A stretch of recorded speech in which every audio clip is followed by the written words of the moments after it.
Hi viewers, আমি অরিজিৎ আর আপনারা দেখছেন নর্থ বেঙ্গল স্যাঙ্গলার। ভিউয়ার্স, আজকে যে টোপটা তৈরি করলাম এটা স্পেশালি এই সময় নদীতে জল খুব কম রয়েছে। আপনারা এই টোপটা একবার তৈরি করে দেখতে পারেন, খুব ভালো কার্যকারী টোপ। হ্যাঁ, তো টোপটা আমি কীভাবে বানাচ্ছি সম্পূর্ণ ভিডিওতে আপনাদের সাথে শেয়ার করব। আর এই বৈশাখ মাসে নদীর জন্য এই টোপ খুব কার্যকারী। বৈশাখ মাসে এই টোপ মাছ অনেক বেশি নেয় এবং আজকে যে টোপটা তৈরি করবো যে ইনগ্রেডিয়েন্টসগুলো সেগুলো পুরোটাই আলাদা রকমের ইনগ্রেডিয়েন্টস। আপনারা এগুলো সহজেই বাজারে পেয়ে যাবেন। অবশ্যই একবার বানিয়ে দেখুন, ভালো লাগলে ভিডিওটা লাইক, শেয়ার এবং সাবস্ক্রাইব করে দেবেন।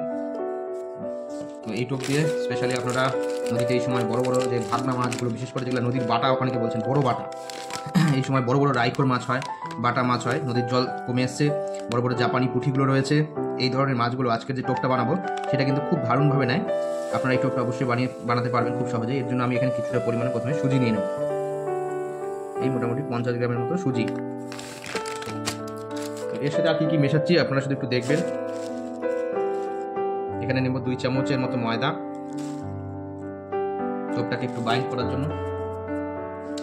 এরপরে দেবো সামান্য একটু নারকেল তেল। এই নারকেল তেলটা টোপের মানটাকে অনেক বেশি ভালো করে, একটু বেশি দিলাম এর মধ্যে নারকেল তেল, মোটামুটি 10 গ্রামের মতো নারকেল তেল নিয়ে প্রথমত এটাকে ভালো মতো একটু মিক্স করে নেব। এরপর একটা স্পেশাল ইনগ্রিডিয়েন্টস আপনাদেরকে এর আগেও দেখিয়েছি, অনেক টোপে ওটা আমি ব্যবহার করি।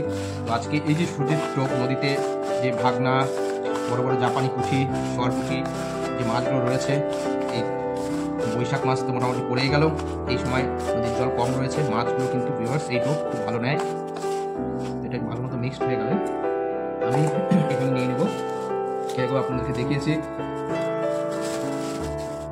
হিমুল দানা বা কাউ ফিট বা গরুর খাবার। এটা এক ধরনের গরুর খাবার, হাঁস মুরগিও এটা খাবার খায়।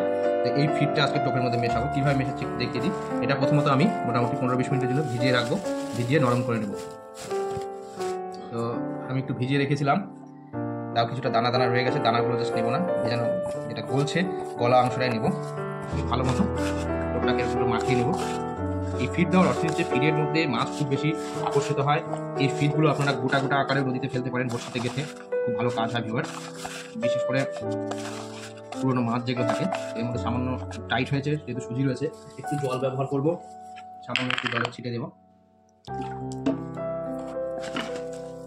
একবার বানিয়ে দেখুন এই ফিডের টোপ, বিশেষ করে এই হিমুল দানার টোপ, এটাকে বানিয়ে দেখেছি। কিন্তু আজকে স্পেশালি কিছু কয়েকটা ইনগ্রেডিয়েন্টস এর মধ্যে ব্যবহার করেছি। নারকেল তেল, এটাও মাছকে বেশি আকর্ষিত করে। হিমুল দানা, এটাও মাছকে অনেক বেশি আকর্ষিত করে। তো রেডি হয়ে গেল।